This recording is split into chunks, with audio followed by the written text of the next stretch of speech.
سخاوت۔ مجھ جیسے لوگ اپنے اوپر ہزاروں روپے خرچ کر دیتے ہیں، لیکن اگر کوئی مانگ لے تو 5-10 روپے سے زیادہ پیسہ نہیں دیتے۔ میری گاڑی بہت پرانی ہو چکی ہے، اس وجہ سے آئے دن خراب ہوتی رہتی ہے۔ اس دن بھی ایسا ہی ہوا۔ گاڑی خراب تھی، اس لیے مجھے جیسے ہی تنخواہ ملی میں گاڑی کو اپنے میکینک کے پاس لے گیا۔ مہنگائی اتنی ہے کہ بہت دیکھ بھال کر خرچ کرنا پڑتا ہے۔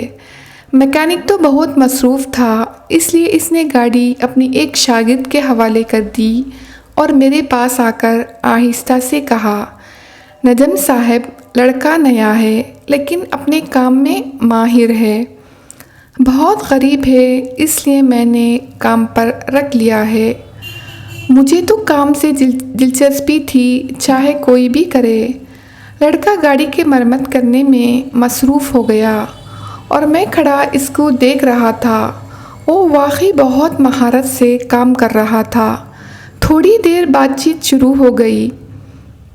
وہ بہت غریب تھا، ماں گھروں میں کام کرتی تھی، باپ بیچارہ فالج کا شکار تھا اور کوئی کام نہیں کر سکتا تھا۔ ایک بہن تھی جس کی شادی کرنا تھی، اس کی شادی کے لیے پیسے بھی جمع کرنا تھے۔ میں اس کی باتیں سنتا رہا اور اس پر ترس کھاتا رہا۔ اچانک آواز آئی، اللہ کے نام پر کچھ دے دے بیٹا۔ دیکھا تو ایک فقیرنی تھی جس کا ایک ہاتھ میں کٹا ہوا تھا۔ میں نے اپنا پرس نکالا، 10 روپے کا نوٹ تلاش کیا، لیکن نہیں ملا، نہ میرے پاس سکے تھے۔ معاف کرو اماں، میں نے کہا اور سوچنے لگا، میں تو خود مہنگائی کا مارا ہوں، میں زیادہ پیسے بھیک میں نہیں دے سکتا۔ فقیرنی اداس ہو کر آگے بڑھ گئی۔ میکینک لڑکے نے جب اسے جاتے دیکھا تو آواز دے کر رکا، اماں رکو۔ فقیرنی ٹھہر گئی اور لڑکے نے جلدی سے اپنے جیب سے 50 روپے کا نوٹ نکال کر فقیرنی کے حوالے کر دیا۔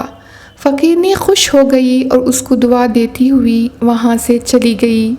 میں اس غریب میکینک لڑکے کو حیرت سے دیکھنے لگا۔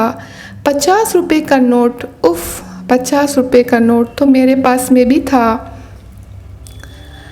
لیکن میں نے فقیرنی کو نہیں دیا۔ وہ غریب میکینک لڑکا بہت سخی نکلا۔ غریب ہونے کے باوجود اس نے بوڑھی فقیرنی کی مدد کی۔ صاحب بیچارے بوڑھی ہے، ایک ہاتھ بھی نہیں ہے، اس عمر میں کوئی کام بھی نہیں کر سکتی، لڑکے نے مجھے دیکھ کر کہا۔